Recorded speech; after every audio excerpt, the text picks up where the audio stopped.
Good evening, everyone. My name's Dimitri and I'm the RACGP Rural Education Coordinator.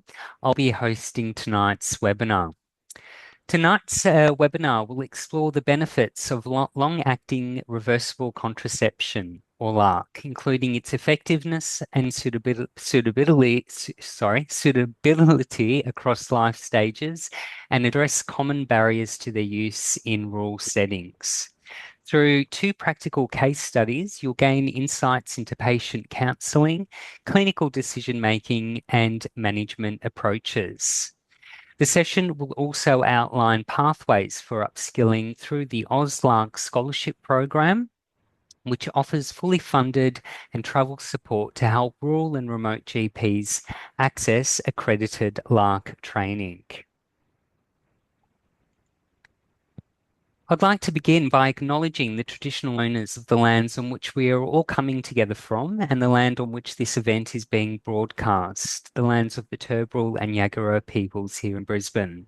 I'd like to pay my respects to the elders past and present and would also like to acknowledge any Aboriginal or Torres Strait Islander people who have joined us this evening. We are joined this evening by our esteemed panel, where we have Dr. Sarah Whitburn, Dr. Romy Gills, and Dal Callagher. Dr. Sarah Whitburn is the Medical Director at Sexual Health Victoria and the Chair of the Sexual Health Special Interest Group of the RACGP. She was awarded her RACGP fellowship in 2009 and has diplomas in obstetrics, gynecology, and family planning, and a grad certificate in clinical teaching.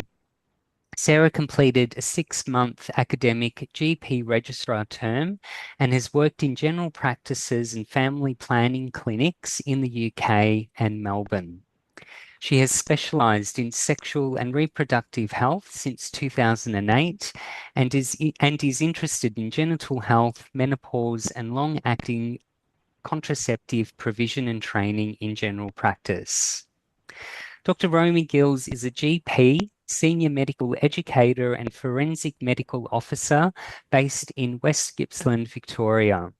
She works across Gippsland and Melbourne, specialising in women's and sexual health, menopause care, contraception, abortion services, and gender-affirming medicine. With over a decade of experience in medical education, Romy is passionate about empowering both clinicians and patients through evidence-based information and shared decision-making. She currently serves as Senior Medical Educator for the Training Pipeline Portfolio Lead Victoria with the RACGP and is also a course facilitator with Monash University and Sexual Violence Response Training Australia. Dal Callagher is the CEO of Sexual and Reproductive Health Australia, with extensive expertise in sexual and reproductive health policy, advocacy, and domestic and family violence. In 2023, she was awarded a Churchill Fellowship to explore international abortion advocacy models. Dale is passionate about culturally safe intersectional healthcare and the meaningful inclusion of lived experience. She serves on the Executive Committee of the Australian Sexual and Reproductive Health Alliance, is a non-executive director and company secretary of the Australian Breastfeeding Association, the Queensland board representative on the Australian Women's Health Alliance, and a fellow of the Australian Institute of Community Directors. Before I hand over to Sarah, just a few housekeeping things to cover. So you are all set on mute, and this is to ensure that the webinar is not disrupted by any background noise. But of course, we do encourage you to use the Q&A to ask questions, which is located on the bottom banner of your screen. Tonight's webinar is accredited for 1 hour of educational activities CPD. To be eligible, you must be present for the entire duration of the webinar. We also kindly ask that you complete the short evaluation at the end of the webinar. This should only take a minute or two to complete and will help us improve the format and content of future webinars. These are the learning outcomes for tonight. So by the end of the webinar, you'll be able to, one, describe the mechanism of action, efficiency, and benefits of long-acting reversible contraception. Apply clinical decision-making skills to assess patient suitability for different LARC methods. And thirdly, identify pathways and available supports through the AUSLARC scholarship program to enhance rural and remote GP participation in accredited LARC training. But for now, I'll hand it over to Sarah to get things started. Thanks, Sarah. Thank you very much. It's always a bit galling when we talk about when I got my fellowship, but I'm just going to push that right down. I am the chair. We're actually now the Sexual and Reproductive Special Interest Group because sexual health just wasn't enough. We wanted to cover all of sexual and reproductive health. So we are a group that aims to raise the profile and role of GPs in high quality sexual and reproductive health, like what we are tonight. We provide education and we also provide advocacy, giving information and support within the college, but also we often represent the college. We also really support each other and we have a very active WhatsApp group. It's really an active place to ask questions and post queries. And so if you have an interest in any of these areas, please do email GP Special Interest, so gypsy@racgp.org.au. Come and join us. We're going to have more webinars this year. And we're also looking at how we can do some working groups around some of the subgroups within sexual and reproductive health. So if you're interested in things like sexual therapy, menopause, LARC training, then please do come and join us. But without further ado, we would like to get to know you more. So we actually have a number of polls that we would like to get to know you. So I'm going to start by launching the first poll. And so our first poll tonight is, in what area do you practice?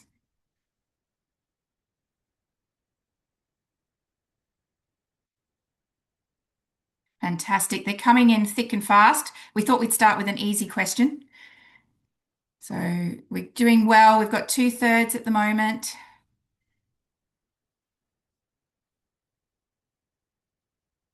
Okay.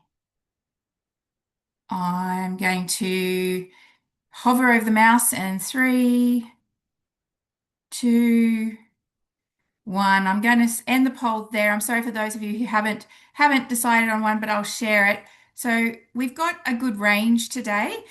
We've got 35% of metro, and of course we didn't ask about inner and outer metro, but welcome to people from the metro areas. Regional 31, rural 31, and we've got 4% remote. So welcome. We're really glad to have you with us tonight. So it's good to know that. I'm going to go on to the next poll, which it then asks, we'll go back. The poll 4 jumped to the top, and I don't want poll 4, so I'm going to try launching poll 2. Nothing like when your tech is confusing you. Let's end that poll. We'll come back to that one later, but let's launch poll 2. So I'm hoping that we're seeing information about inserting contraceptive implants. I've got a thumbs up from my co-presenters. Excellent. Fantastic. So we want to know, what are you doing in your practice? And today we are going to be talking about LARCs, and I'm going to give some foundational information about LARCs, but we would be really interested to know in your evaluation, if you want us to come back, if you like us and you want us to come back, we would be very interested in coming back and perhaps talking more about complicated cases or challenging cases. But we thought we'd set the scene tonight. So poll 2, I'm going to present that. So we've got a good mix of people inserting contraceptive implants. 58% are, 42 aren't at this moment. And it's pretty similar with the removing. So that's very interesting. I think it's very interesting to see that we do have a quarter of you inserting IUDs, and that's fabulous. But we've also got we've got 75%, 3/4. I tried to mix that up together. So Dale, I think we'll be very interested to know that people are interested in the IUDs.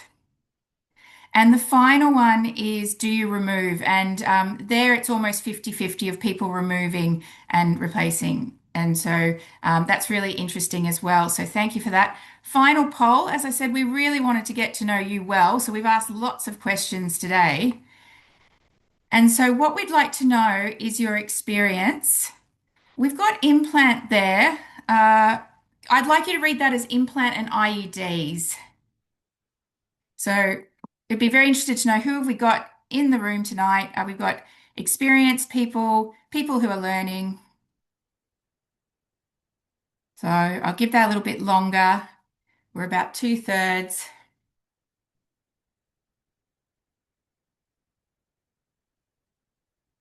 Almost there. Well done, everyone. Okay, we've slowed down. So 3, 2, and 1. So I'm going to share those results. And we've got, again, a good mix. So we've got a third in each, a third of experienced, a third with some, and a third with no experience at all. So lovely to have everyone here tonight. And as I said, we're going to start with the foundation, but if you do want us to come back and talk about complicated things you experienced inserters, let us know. So let's move on. So I would just like to say that this presentation and resources will sometimes use gendered language. So there may be references to terms girls, girl, women, woman, and females.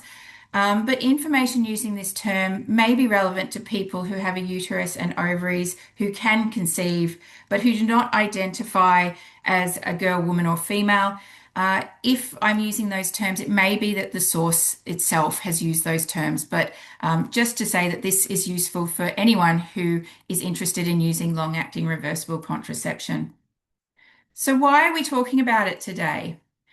So RANZCOG actually recommends LARCs or long-acting reversible contraception as a first-line contraceptive for everyone. Why do we think that? Why does RANZCOG say that? Well, LARCs are the most effective reversible method of contraception. The set and forget, or fit and forget is often said. And it's because it doesn't require any daily adherence, and because for most of them, there is very little interaction with other medications. And so it's actually a very secure and a very effective way to provide contraception. It is suitable for all ages and parity. Now, how you do the procedure might change depending on who that person is, that age, where they are in their reproductive journey. But you actually can offer an implant or an IUD for everyone as a first line contraceptive. That includes people who've not been sexually active. That includes people who haven't had a speculum for IUDs. You may have to adapt what you do, but it is actually a choice that you can offer. Many people are worried about that having an IUD or an implant impacts on fertility, but because it's a very rapid return to people's own hormonal cycles, there's no impact on fertility. And because many of the hormonal ones are on prescription, and especially with healthcare cards and the PBS, it's actually more cost effective versus combined oral contraceptives over 1 year. And we're going to give you some resources. It also talks about how the changes in Medicare items have really supported the cost effectiveness of providing long-acting reversible contraception. So there's lots of positive to LARCs. However, we know in Australia that only 11 in every 100 Australian women will actually use a LARC. And they lag behind other similar countries to our socioeconomics. And the combined oral contraceptive pill is still the default contraceptive option. One of the studies that looked at this thinks it might be because of a lack of information, or it might be because of some of the barriers to access, barriers to provision, and so people will often come in asking for the pill or asking for something that their friends or their family have had, and they're used to having the pill. And so really we're recommending to think at least to discuss LARC at every consultation. May not be the right option for everyone, but because of its high efficacy and cost effectiveness, introducing it, maybe not today, but maybe down the track, can really give people options. So how can we increase LARC uptake? So this is the CHOICE project, which was in the United States. And so it really focused on efficacy and access. And so they ran a study where they provided structured counselling, really focusing on the efficacy and safety of each option. But they did discuss all options, but they started with LARC as the first thing. And so then they provide, after that discussion, and they also provided it in the choice study in America, they provide it free, which is a big difference, I think, in America about being able to access medical care, but they took away the barrier of cost. They also then provided timely access, so really quick access to have an implant or an IUD inserted. They provided the prescription, booked the insertion, and often offered same day insertion or very soon after the consultation. And what they found is that that really did increase the uptake, and that even when they were provided quickly and they had the chances to remove them, they found that LARC methods were associated with greater satisfaction and lower discontinuation rates than perhaps some of the short acting options. What about in Australia? So this comes from the Accord study.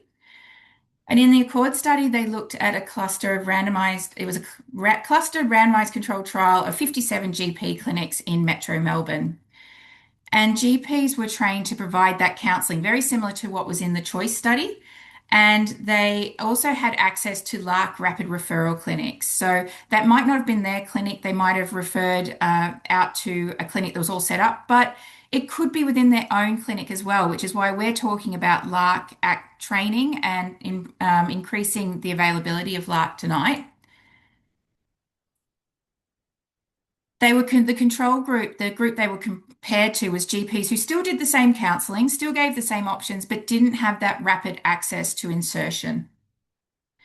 And they found when people had the counselling and offered LARCs as the first line option and a really easy way to insert, that actually the LARC uptake increased.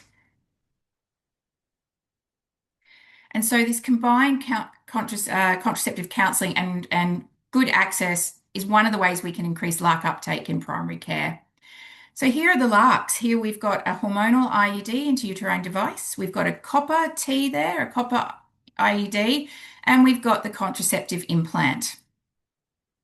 So I'm going to talk a bit more about the contraceptive implant. You can see that up in the corner there.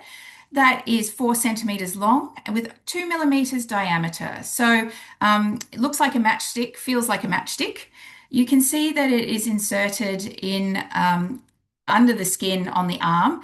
And this picture is the best one I could find for tonight, but I must admit, when I do it, I do actually get people to put their hand and their arm behind their head, because what we're really trying to do is we're trying to go from the medial epicondyle and put it below the bicipital groove. We're trying to put it so that it's sort of sitting almost over the triceps in a nice area that's away from the neurovascular bundle. But you can imagine in this picture, that's sort of showing where it's sitting under the skin.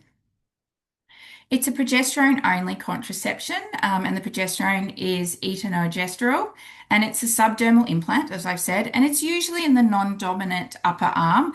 I have had some people ask for it in the dominant arm, and the most common seems to be musical instruments, that it gets in the way of people playing cello or piano, so it can be in the dominant arm, but most people will prefer to have it in the non-dominant so that they're less likely to knock it or it to be in the way when they're going about their activities of daily living. The progesterone works by suppressing ovulation, so people using an implant will be anovulatory. It also thickens cervical mucus and thins the endometrium to prevent implantation of an egg and sperm. Its duration of use is 3 years, so it does need to be changed over or removed and onto another contraceptive if that's what somebody wants before the end of 3 years. And because it is one of these fit and forget types of contraception, typical use is the same as perfect use. And so with the implants actually the most effective contraception, and it's above 99.95%. So very, very small failure rate. It can be used for all reproductive ages, and it can be used during lactation. It's very cheap. So as I said, it is on prescription and it is on the PBS. So it can be as little as $7.10 for 3 years. It reduces dysmenorrhea, but only about 20% of people get amenorrhea, and I will talk about the bleeding because the implant with the counselling, the big thing is about which group of bleeding you are, but it can reduce painful periods. It's rapidly reversible. It's relatively private, and one of this does sometimes come up when people are trying to manage their contraception in a private way, or if there's concerns about concealment, or if people are wanting to try and manage their contraception away from reproductive coercion, or when somebody's trying to control their contraceptive use, because though it's not always seen under the skin, it can be felt. So we do talk to people in our clinic about that if someone grabs your arm, it can be felt, and we need to be able to feel it to be able to remove it safely. However, it is perhaps more private than someone taking the pills with scripts and pills in drawers or bathrooms. However, we'll talk about how the IUD, because it is intrauterine, can be more private and may be the better option, but it is relatively private. And it needs an active desire to have it removed. So it's not something that you can stop overnight or forget to take away with you. To have it removed, you do need to make an appointment to have the implant removed. Who can't use it? So I would really encourage you to have a look at the UK MEC guideline. It is brand new in December 2025. And so it has been updated mainly around all the contraception, but mainly around the venous thromboembolism risk. Unfortunately, Romy and I were commiserating that it has unfortunately taken away the UK. It's meant the UK MEC calculator that was online is no longer active. They haven't said they're not going to update it, but they haven't said they have. So watch this space. But there are some really great summary tables. So back to when I started and had my PDF of my tables sitting on my desk. But there is a new UK, which is your medical eligibility criteria. And so the people who can't use the implant or MEC4, contraindicated, are people who have current breast cancer or past breast cancer, severe liver disease, or a liver tumor. And the implant specifically, because it is absorbed into the bloodstream and it is conjugated through the liver, if people are taking liver enzyme inducing medications, you can't use the implant. It does impact on the implant, unlike the IUD. So that is just the one thing that I always try to keep an eye out for, which is specific for implants. And anti-epileptics are one of those, and not sort of the common antibiotics, but more things like TB treatment antibiotics are things to watch out for. Side effects. The big one for side effects that I spend, and I'm sure Romy, you spend a lot of time as well, is talking about the bleeding. So you can see here, I've only got 4 pads, but I tend to talk about rules of 5, and I use my hand when I'm doing my counseling. And 1 out of 5 people using a contraceptive implant will have no bleeding. That's that lucky 20% that gets the amenorrhea. Then there's the 1 out of 5 at the top there that can often have prolonged or heavy bleeding, who are the ones that are knocking on your door going, take it out, take it out. And in between that 3 out of 5, it can be exactly their same cycle as they had before the implant. It can be lighter, and that can mean less frequent and shorter, or it can mean spotting, very light, but spotting all the time, or it can be very irregular. And so I think one of the big things around the contraceptive implant is spending time really talking about the bleeding and, letting people have informed choice, and just seeing what is non-negotiable for them. They can get local site scarring and bruising, and very, very rarely I've seen reactions. That tends to be, I think, to the parts of the implant that are the plasticky parts of the implant. You can get hormonal side effects just like you can with any oral hormone or the IUD. There are some serious risks. As I said, we want to insert, and the applicator is I think, very helpful to not do a deep insertion, but that is one of the serious risks, is doing a deep insertion, and especially an insertion near the neurovascular bundle, which is why when you do training, it's very important about the site for where you put the implant. And there have been reports, unfortunately, of migration in the vascular system. But good training, like what we're going to talk about tonight, and marking out your implant, that really decreases the risk. It is a progesterone-only contraception, so there may be a slight increased risk of breast cancer, like all other hormonal methods. When can you start the contraceptive implant? It's instantly contraceptive if inserted days 1 to 5 of a natural menstrual cycle. By day 5, so up to the day 5, so sort of day 4 from step 1 of a medical abortion or within that 5 days of a surgical. By day 21 after childbirth, if you start it before that, it is instantly contraceptive.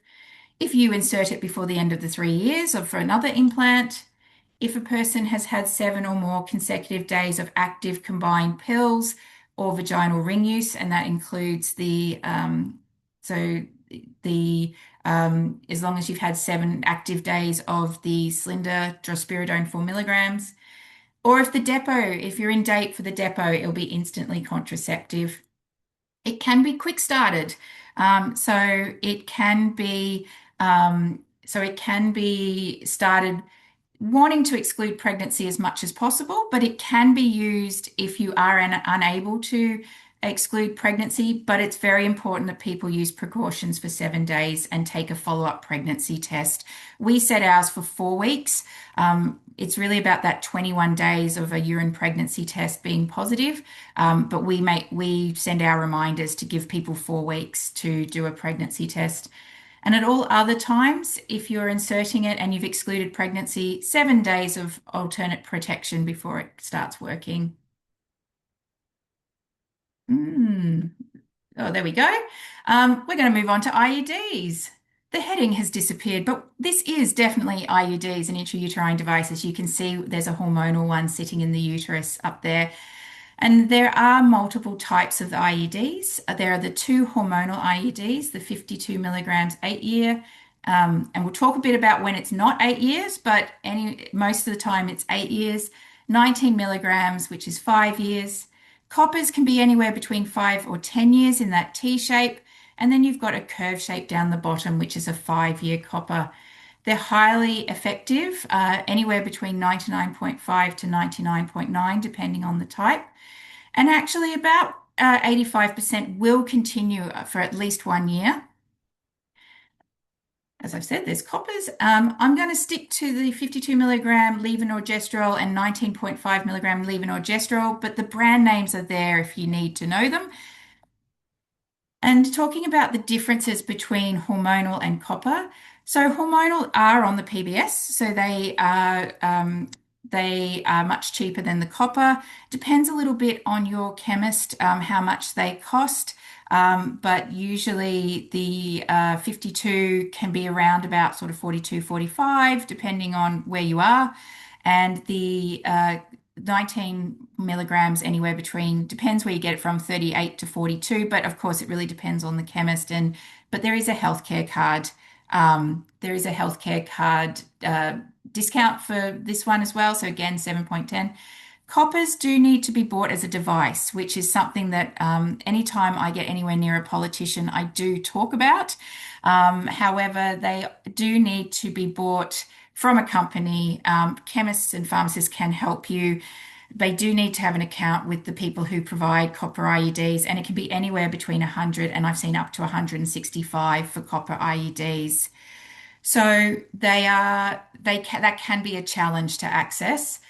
How do the hormonal IUDs work? They thicken the cervical mucus, and the hormonal ones also cause thinning of the lining, which is actually one of the things that is often a selling point for hormonal IUDs.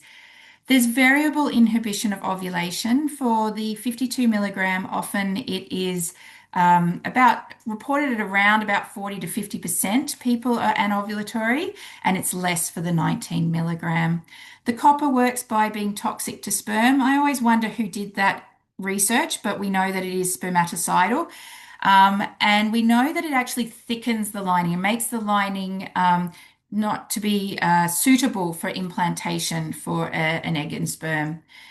As I said, hormonal IUDs, the 52 milligram is usually 8 years for contraception. That's for contraception. Some people are able to use it for menstrual management up to that, but that is not what the TGA license was for. It was for 8 years of contraception. And so you sometimes see people having some bleeding between 5 and 8 years if they're using it. And that was also, it wasn't also studied in endometriosis or dysmenorrhea. The studies were looking at conception. However, if someone is well managed between that 5 and 8 years, then they can continue. Um, there are a few little changes there that just can sometimes catch people out. If you put in a 52 milligram and someone's 45, because we're starting to get to a less fertile time, that's when you can use it for 10 years. So that's a one-off 10 years if you're 45. Unless, and this is what seems to always happen, I go, you can have 8 and then 10, but and then unless you do this, unless you start to use estrogen and you're using that 52 milligram as part of your menopause hormone management. And then the rules reset and you can only use it for 5 years. So watch out for that in cases and discussions. We'll talk about that. But for contraception, under 45, 8 years, over 45 is 10 years. The Kylena, the 19 milligram, is always 5 years. And the copper, as I said, the smaller, shorter ones are 5 years. The copper T, often also called the Mona Lisa CU380, is a 10-year one. They too have a little asterisk, which is if you insert any copper IUD when someone's 40 or above, actually you can leave it until their natural menopause. We thought when we were putting these slides together, we thought, oh, there's all these things that we're telling people, some resources would be great. And so we are actually going to provide you at the later on a list of all these resources to talk to about what time and the comparison. So don't worry, there are resources coming. Hormonal side effects can occur with the levonorgestrel IUD, and I saw a chat jump up about weight gain, similar to what I had on the implant slides. You people can talk about hormonal side effects, acne, bloating, headaches, weight gain, mood changes. It is reported. However, it can be very hard to find in randomized controlled trials because all of those things are multifactorial. But there are no hormonal side effects with the copper IUD, but there can be increased bleeding.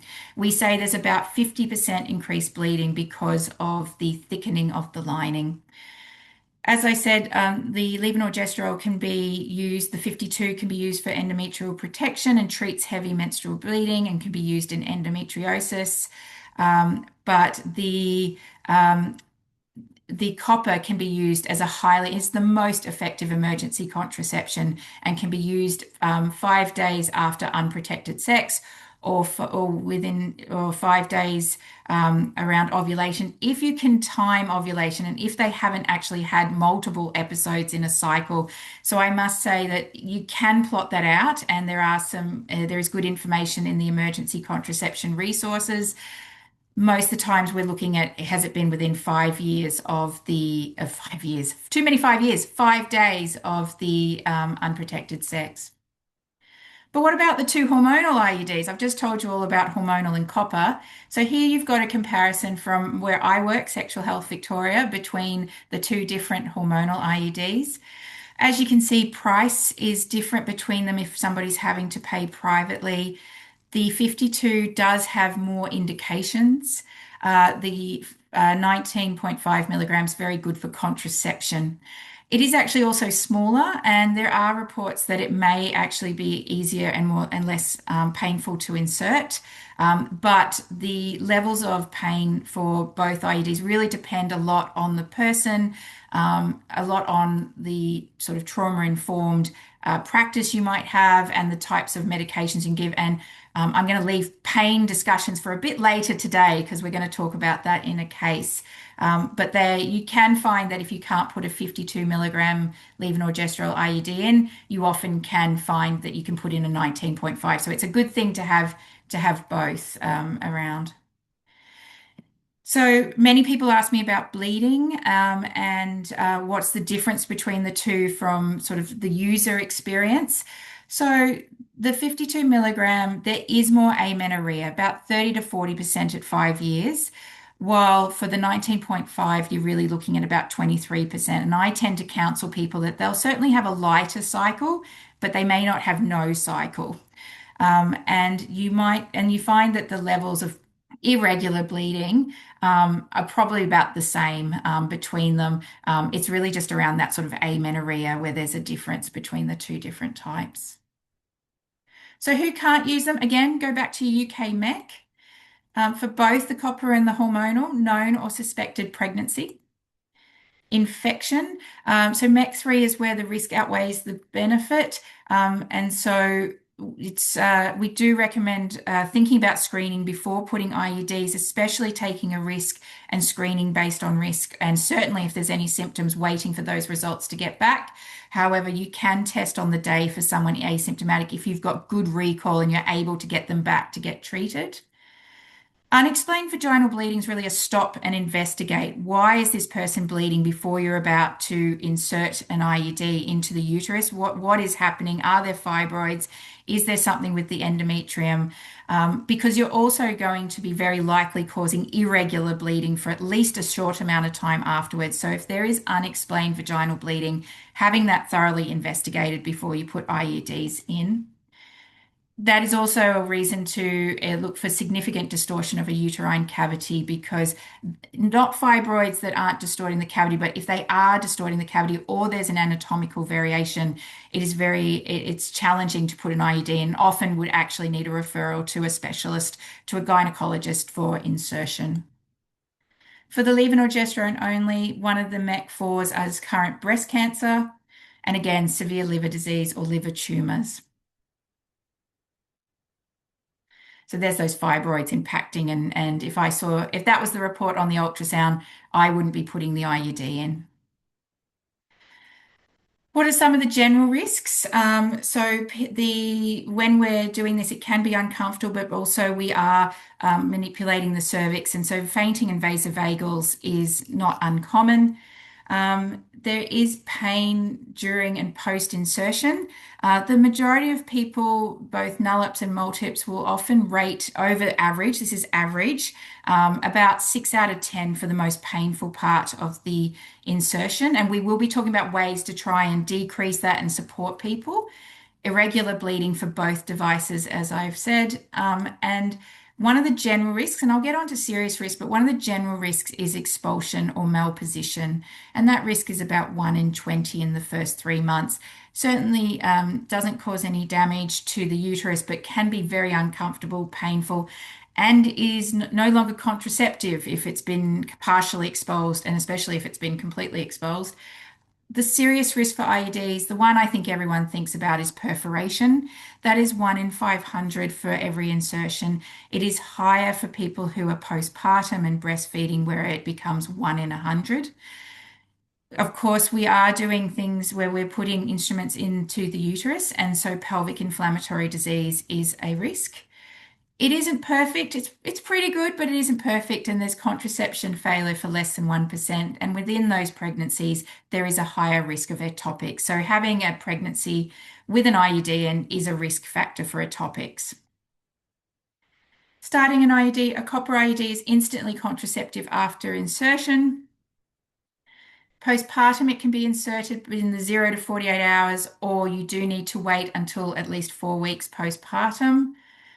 It can be used as emergency contraception up to 5 days or within 5 days after the earliest estimated day of ovulation. And that can get quite challenging to try and plot out, but it can be used.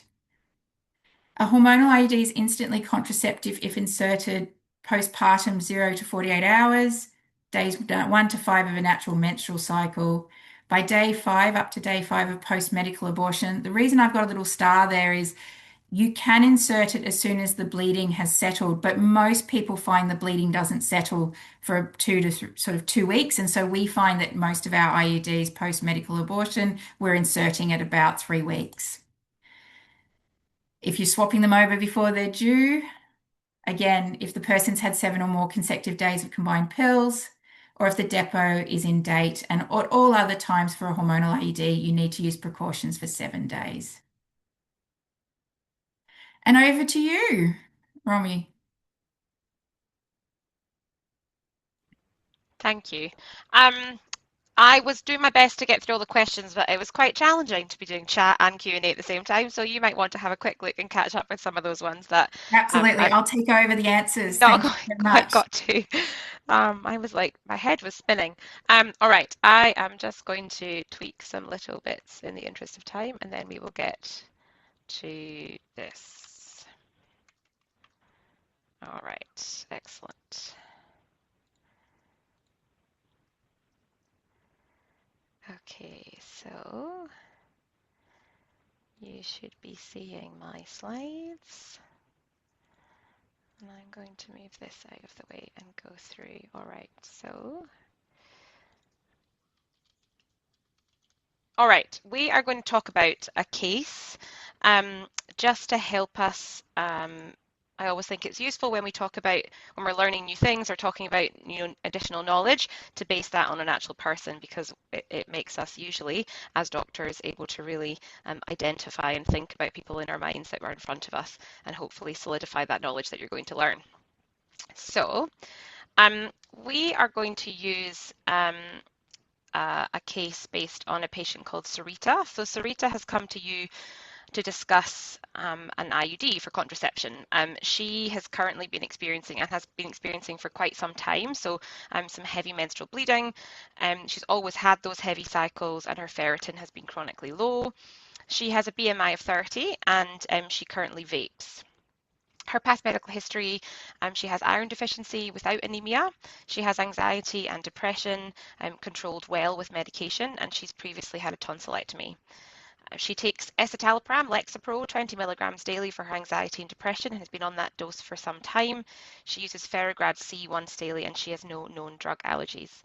In terms of her family history, her maternal grandmother and paternal aunt had breast cancer, and her father and grandmother have cardiovascular disease.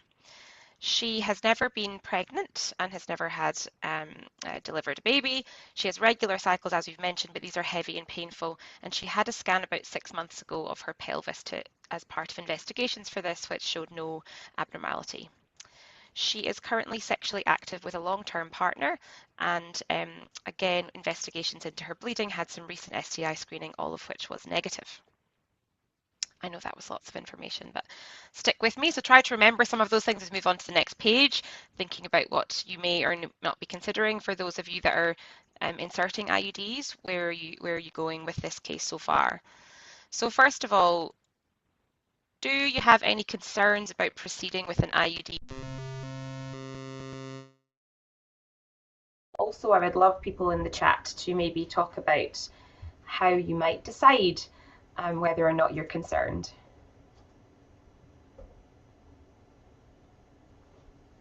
Can you still hear me? You can? Okay, I think my mic just changed. Any thoughts? I know it's difficult because we want more history. We're not too bothered.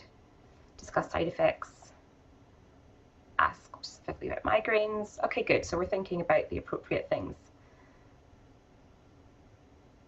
Okay, so for Sarita, an IUD would be UK MEC 1. If you haven't heard of that document, it's basically your best friend when it comes to deciding on contraceptive options in terms of suitability and safety for the patient sitting in front of you. And the link to that is in the resources, and Sarah was mentioning it before.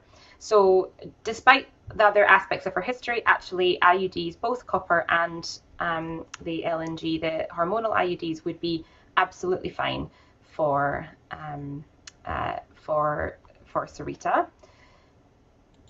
What would we want to recommend though? So we could insert them, but what would we want to recommend for her? And that would really be the hormonal IUD due to that heavy bleeding and painful period. So as Sarah mentioned before, when we insert copper IUDs, they're really effective contraceptive agents, but the issue with it is that they will cause about a 20% increase to flow of your periods and increased pain.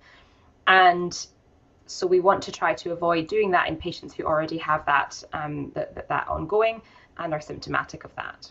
For lots of women that have lighter periods and are not bothered about that, then it's absolutely fine. But in this case, we kind of want to use this as double hit situation with our hormonal IUDs. Okay, Sarita is worried about how painful the insertion might be, particularly because she's not been pregnant or given birth before. And she's read some really scary things online about IUD insertions. How might you respond to these concerns during the consultation? And I would love for some of you to maybe put in a little quote or a little thing that you might say to patients in response to these concerns, because it's really common. Unfortunately, whilst there are lots of great things about medical information on social media, getting it out to people, it can be a bit challenging, particularly because those that have had bad experiences, whilst absolutely not dismissing their bad experiences, tend to talk a bit more about those experiences than those that don't. So it can be a really challenging space. Yep, thanks, Ina. So explain steps of insertion and discuss possible side effects to get informed consent. Yeah, really important that we give our patients all the information we have so that they can make sense of it in a way that suits them, their values, their particular concerns, their expectations. Great, so thinking about already, oh, I like that, Zara. Let's be informed, not misinformed. Let's discuss your concerns in detail one by one to help you understand the procedure more. Wow, gold star for you. That was beautiful. Yeah, really nice. So really about not dismissing these concerns and talking it through with the patient in front of us. So I put together a couple of key steps around managing anxiety for IUD insertion. There are a couple of videos which we don't have time, and it would just be a bit boring for you to sit and watch them whilst we were on, but we'll put those links into the resources. But a little videos about how to discuss and describe pain with insertion, and also how to think about managing it. So I think it's really important, as a lot of you have already mentioned in your comments, to acknowledge and normalize that fear. So this is for women who have not had an IUD before, and for women particularly who have not been pregnant before, therefore not had a lot of intervention medically. They are nervous and anxious, and that's really appropriate. They don't know what to expect, and it's obviously a very sensitive and protected area. So I think validating that and normalizing that is really important. I think it's really important to, and Sarah mentioned this as well, to address fertility and anatomy concerns. So lots of people feel as though there's maybe a risk to the ongoing fertility with having the IUD, and also that if they've not had a pregnancy or delivered a baby before, then they can't have one. And that's actually not the case. We have lots of nulliparous women that we do IUDs in, and the majority of them do really well, and it's really successful. I think it's really important to provide really clear, honest, anticipatory guidance. So making sure that we're not saying, oh, it will just be a little bit sore, or a little nip, or a little pinch. It's uncomfortable, and I think it's appropriate to explain that to patients so that they know what to expect. All right, so I think that's absolutely fine. Whilst you do that, though, it's important to talk about that it can be uncomfortable for brief periods, but they tend to be short episodes of more intense pain if that's what they experience. It is really important to have a plan, for you as the individual practitioner, but also your service, for how you might manage patients that are a bit more pain sensitive, or are anxious, or particularly anxious about the experience. So having additional things that you can do or add in or offer to those patients or clients is really, really important. I think it's also really important, and I do this a lot in my practice, to explain that not being able to get the IUD in your clinic, either because it's a tricky IUD, there's some cervical narrowing, it's tricky for you as a practitioner, or if the person doesn't tolerate the procedure as they hoped they might. I think it's really important to recognize that not achieving that is not a failure. It's just, this was plan A, we have plan B, which we can move to if we need to. Really important, this is all part of a trauma-informed care model here, so offering choice and control. So regular checks during the procedure to get ongoing consent to proceed to the next step. How are you doing? This is going to be the next bit. It might be a bit like this. Breaks if they need to, and just having that, again, just having them involved in the process, and not just being a passive part of it, and you're the one that's doing all the talking and all the activity. really important to optimize physical comfort as much as we can. So thinking about pre-procedure analgesia that you might use, thinking about the equipment, you know, having different speculum sizes that are available to you after you've done your examination. And again, really, really clear communication before each step. You can think about using some calming grounding techniques. I think having a nurse or assistant for you doing that sort of vocal local at the head end is really important. So, and they can sometimes work with patients to work through some of those you know, techniques that they might use. I think this using language that builds trust is really important. So again, not these dismissive statements like this will be a bit of a pinch or a nip. You know, actually that's quite dismissive of what they might feel, or any of the comments around the you know, if you tense up, this will be worse for you. So I think finding different ways of explaining that, we know what you're trying to say, but finding ways of trying to explain that to people in that setting can be really, really helpful. And then it's really important to have a debrief after the insertion, allow them, have time for them to rest before they need to jump up and get ready, time to ask questions, explain, and also it's really important, I think, to let them know that they did really well. You know, sort of congratulate them on sort of managing the insertion, because it can be quite daunting for lots of people. The next slide is just a picture of the two videos that we will put in our resources for you to have a look at around, again, the language that you might use with patients during insertion. And then I'm going to whip through this very quickly because we're a bit short on time. But looking at some of the tips and tricks, and this is really just from my perspective, and Sarah kind of agreed when we chatted this through. So thinking about space in your clinical setting, if you are looking to start providing this service in your clinic and you're not currently, thinking about appropriately trained support staff, and that is nurses, but also administrative and, you know, client services reception staff as well. Do they know the questions to ask patients book in for appointments? Have you got a system for that? Obviously, equipment is really important. Make sure you have the right things, you have enough of them, and you've got a plan of how you might clean them if you're not going to use single-use items. So having all of that ready to go. It's really frustrating when you're doing an IUD and you want something and we haven't got that, or we've not got quite enough of that and you just need one more, or something gets dropped on the floor. Sometimes that happens and you need that spare that you can just go to. So again, you know, just that being prepared is really important. It's really important to have good links with your local pharmacy services and good relationships, ideally, and that can be around things like copper IUDs, Penthrox. That makes your life a lot easier if you know exactly where you're sending someone to pick those up. Even better links and relationships, dare I say, with the local gynae services. I think that's really important to have friends, and this is a two-way sort of give and take referral system. So having a team that you know you can refer onto if you've had a go at an IUD and you haven't managed it, or if somebody hasn't tolerated it, or if someone comes in and just says, there's absolutely no way that I could do this awake. Fine, that is that person's prerogative and they've made that decision. So you have a system of who you refer them onto. And the inverse of that is you may be able to then say to that service, listen, if you get some referrals for some what look like really straightforward IUDs, I'm doing IUDs, happy to take some of those referrals, obviously, if the patient is happy with that. I think it's important to have a pre and post insertion process in terms of checking in, following up with patients, any investigations you want to decide to do routinely beforehand, or any routine appointments beforehand to gather information. Have a system that really works. You might utilise some of the telehealth item numbers for those of us in regional and rural areas around consults pre and post, obviously not for the IUD insertion itself. We haven't quite got to that technology yet, but so thinking about ways that you can make that easier for you, the clinic, and also for patients. Be familiar with the MBS item numbers that apply. As Sarah said, they're in the resources. Being supported as a practitioner, so making sure that you feel confident, you feel supported with your training and initially starting IUDs. And then also it's really important to have that ongoing support as things get trickier, as you try more challenging IUD insertions, as you have little blips where things go wrong, which will inevitably happen. Have those links and networks for you to use going forward too.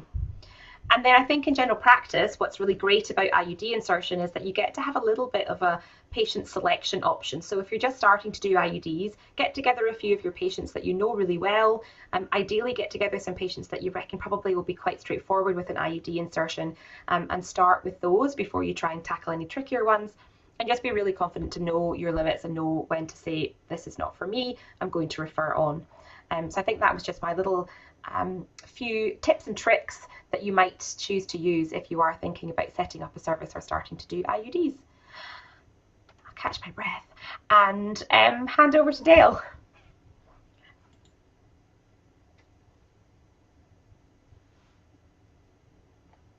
Do you want me to stop sharing? Yeah. Yeah, sorry. You stop sharing, and while Dale's getting ready, we've got our final poll. Everyone's very interested to hear about the AUSLARC, so we were just so keen to share lots about LARC. So we'll just ask if you can just give us a little bit more time, because Dale's going to answer all your questions about AUSLARCs. But what I'll do is I'll quickly do the poll, but please do stay with us for a little bit longer, because I think everyone's very, very keen to learn about this. So we just wanted to know, have you heard of the AUSLARC scholarship? And if you have heard, have you applied?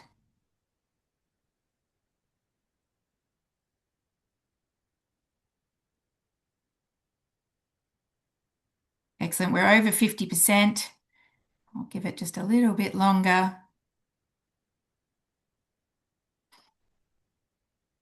And everyone's paused. Oh, so I think I will. 3, 2, 1. There you go, Dale. It's about 35% of people. I've got to share the results now. 35% people have, 65 haven't, and 15% of those who have heard of it have applied. So over to you, Dale. Excellent. Thank you so much. Thanks for having me. I'll try and whip through these as much as possible. Some great information that we've heard tonight, and hopefully really gets you interested in training and being a LARC provider. So AUSLARC is a long-acting reversible contraceptive training scholarship program, which is funded by the Department of Health, Disability and Ageing.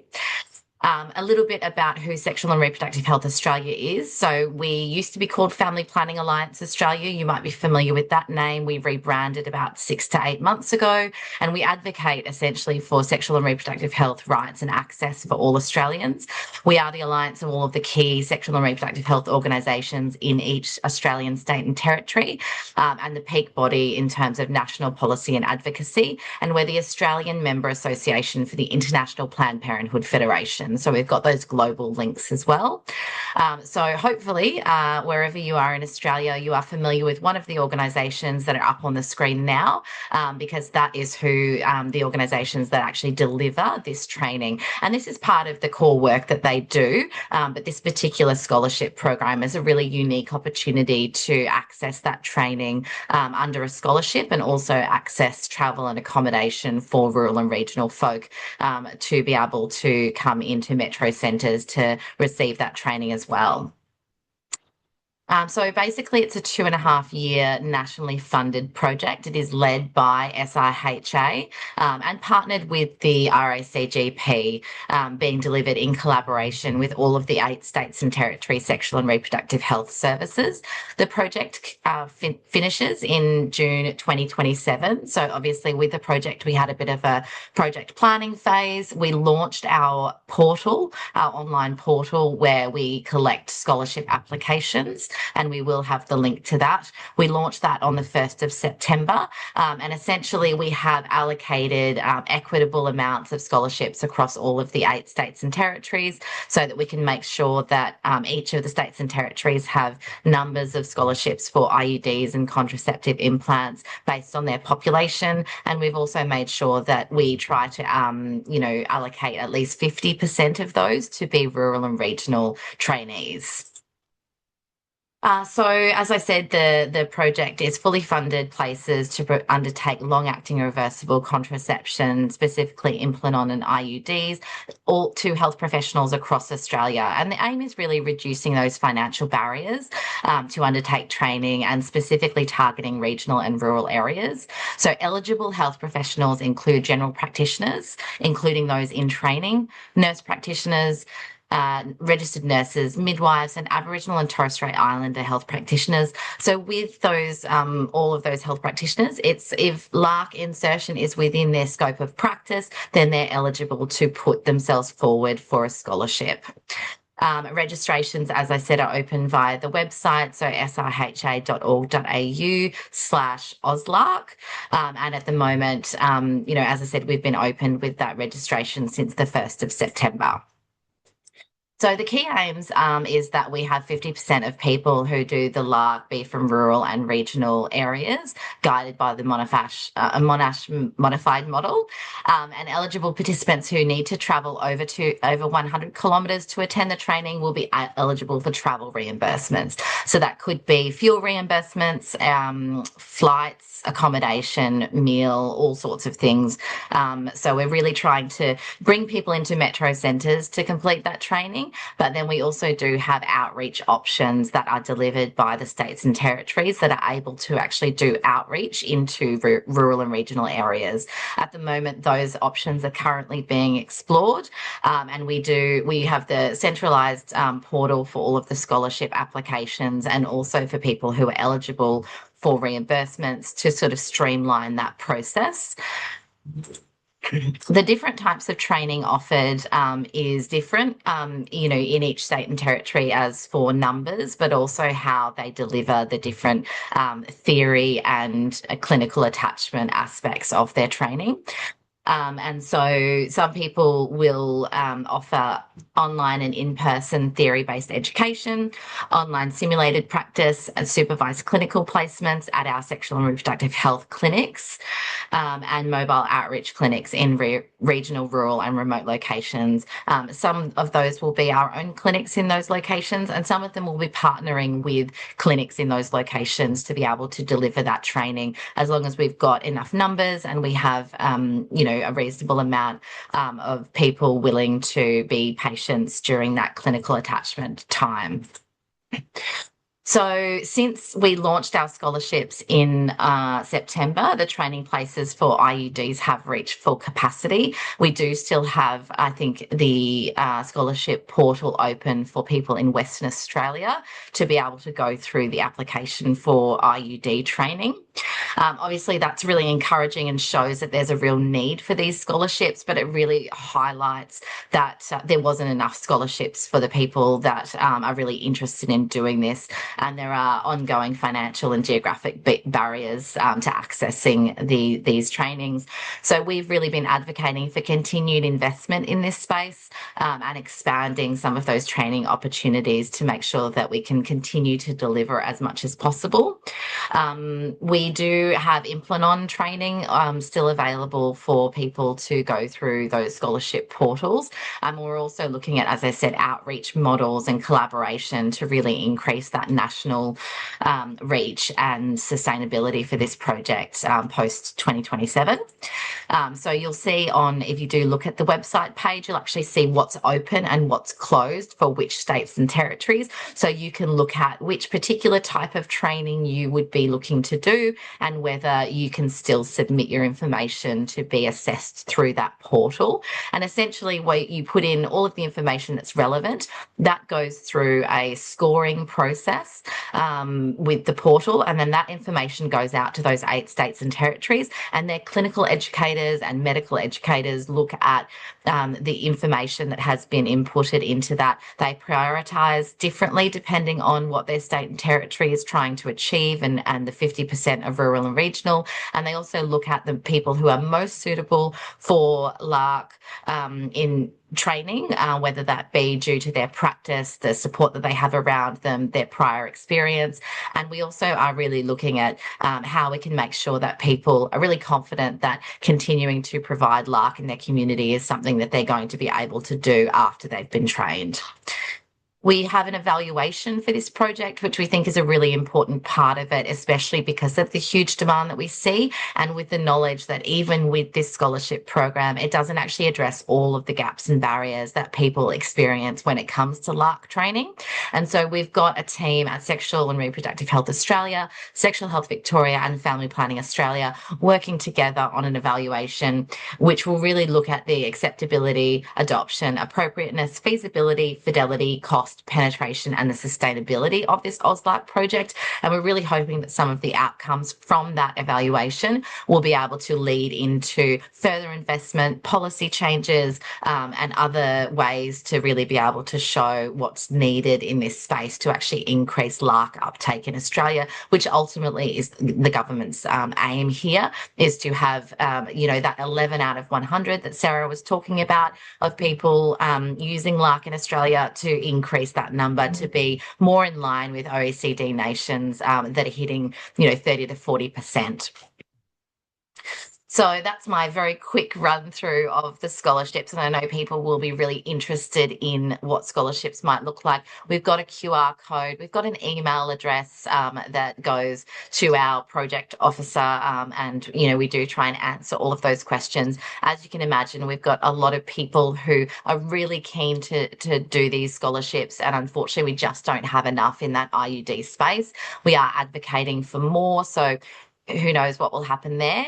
Have a look on the website, all of the information that you might need about eligibility, and any frequently asked questions are there, as well as the portal where you can start submitting your application. And we really hope that we can, join forces and collaborate with all of the amazing people on this webinar to be able to deliver more training in this space, because we know how important it is and how much interest there is there. So thank you. Thanks so much, Dale. And thank you to all our wonderful presenters, Sarah, Romy, and Dale, for sharing your knowledge, your clinical expertise, and insights onto this very important topic. I will share with the group a resource list that Sarah and Romy have compiled. So I'll send that out tomorrow. So please look out for that in your emails. A quick reminder to please complete the evaluation that will pop up in a moment when the webinar session closes. If you want to hear more about this topic, then we do encourage you to include that in your evaluation. It'll only take a minute or two to complete. Certificates of attendance will also become available on your CPD statements. This is for RACGP members only within the next few days. For any non-RACGP members who have joined us today and you would like a certificate, please email the rural faculty and I'll pop that email in the chat box for everyone to see as well. Great. We only went 6 minutes over, so well done, team. Thank you, everyone, for joining us. And on that note, I'll end the webinar. Have a good night. See you soon. Bye.